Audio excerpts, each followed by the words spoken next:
તો હેલો જય માતાજી મિત્રો, આપણો સલુ ભાઈ. આજે આપણે બોરસદ તાલુકાના દેવાણ ગામે મહીસાગ નદી આવી ગયા છે. તમે જોઈ શકો છો, આ છે મંદિર. અહીંનું વાતાવરણ એટલું જ ખૂબ સરસ છે ને કે વાત જ ના પૂછે. એન્જોય કરવા માટે આવું હોય, ફોટોગ્રાફી કરવા માટે આવું ને, એ બેસ્ટમાં બેસ્ટ જગ્યા છે. પેલું તમે સામે જોઈ શકો છો, એ મહીસાગર માતાનું મંદિર છે.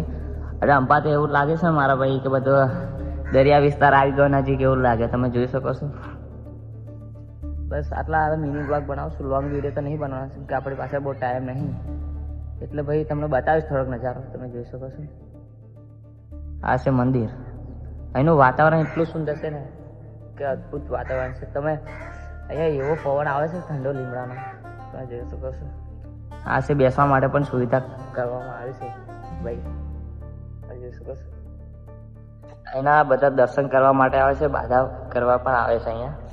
આ છે મંદિર, તમે જોઈ શકો છો.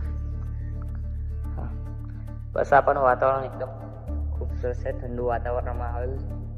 તમે જોઈ શકો છો. પેલું બધું દેખાય છે તે દરિયા કિનારાની નજીકમાં આવેલું છે.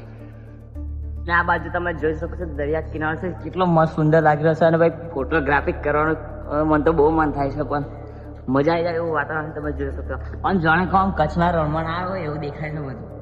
જો આમ પેલી બાજુ કયું ગામ આવ્યું મને નહીં ખબર, પણ ગોવામાં આવેલું છે બરાબર. જોઈશું કે પેલા ધુવારના કોઠા પણ દેખાઈ રહ્યા છે. એ ધુવારનો કોઠો હે કે મને નહીં ખબર બરાબર, પણ કશું દેખાય ખરું મોટું. તમે જોઈ શકો. આ છે મંદિર.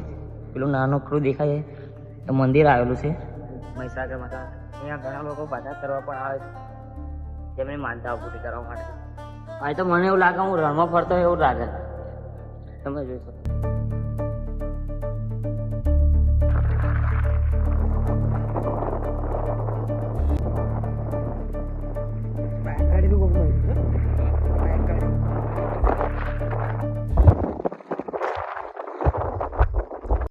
તો ભાઈ આવા બ્લોગ અમારા આવતા રહેશે. તમારો વિડીયો ગમે તો લાઈક કરજો, શેર કરજો, સબસ્ક્રાઈબ કરવાનું ભૂલતા નહીં. જય માતાજી.